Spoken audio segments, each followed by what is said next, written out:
kam vendosur, kur kam shku me taku gjuriqin në zyrën e tij, po ndoj në Ministrinë e Jashtme të Serbisë, s'kam pas asnjë interes personal. S'kam pas interes me shku me pi një kafe aty në zyrë, se kam qenë në hotel, në një konferencë, ka pas kafe sa dush, edhe kam sakrifiku drekën, po mdej aty për me shku, edhe kam ditë çfarë reagime mund të ketë. Po ti ke zgjedhur me e po? Po unë kam zgjedhur me po sepse e kam qeni bindun që ajo është interesi i Kosovës.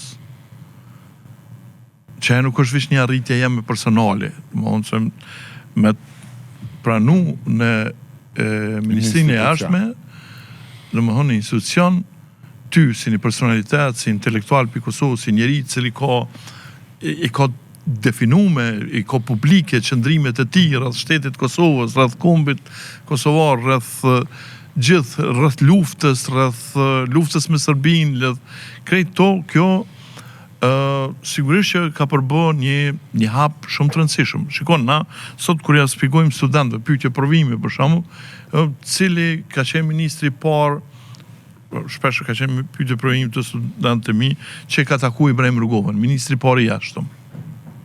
Ka qenë Alloj Zmok, ministri i jashtëm. Kjo ka përbën një hap shumë të rëndësishëm që ministri i jashtëm të Austrisë ka pranuar Ibrahim Rugovën kohën kur s'ka ekzistuar shteti i Kosovës, kur ka qenë veç një lëvizje kombëtare për çlirim e pavarësim. Në të kohë ka prit edhe presidenti... Po, edhe pyetja tjetër... Greqisë. Po, ma vonë kam do. Po, edhe pyetja është, cili është presidenti i parë në botë që ka pranuar Ibrahim Rugovën? Ka qenë presidenti Sulejman Demirel. Turkisë. Kjo tregon se ka qenë një ngjarje shumë e rëndësishme. Edhe tash pritja në Ministrinë e Punëve të Jashtme, në zyre, në kabinet, ka qenë një hap drejt njohjes Kosovës, një personalitetit.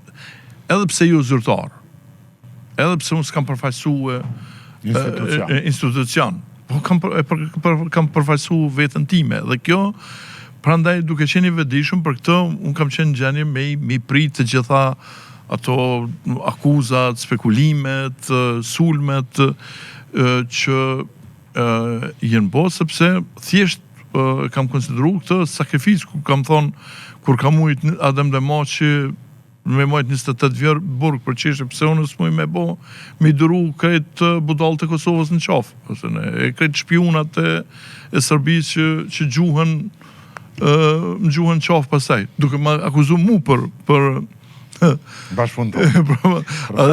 Edhe atëherë, e natyrisht kjo është, por jo të gjithë, natyrisht ka pas edhe njerëz të cilët e kanë kuptu sakrificën, një pjesë e madhe njerëzve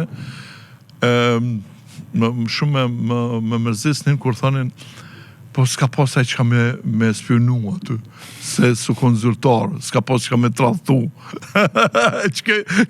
Mu do ke mbrojtja ma palidhje, ma shumë pëlqeshin ata që më sulmojshin, se edhe qëta që mbrojshin në këtë mënyrë. Domethënë, sepse thjesht nuk e kuptonin, pse ka qenë ajo shumë e rëndësishme për shtetin e Kosovës.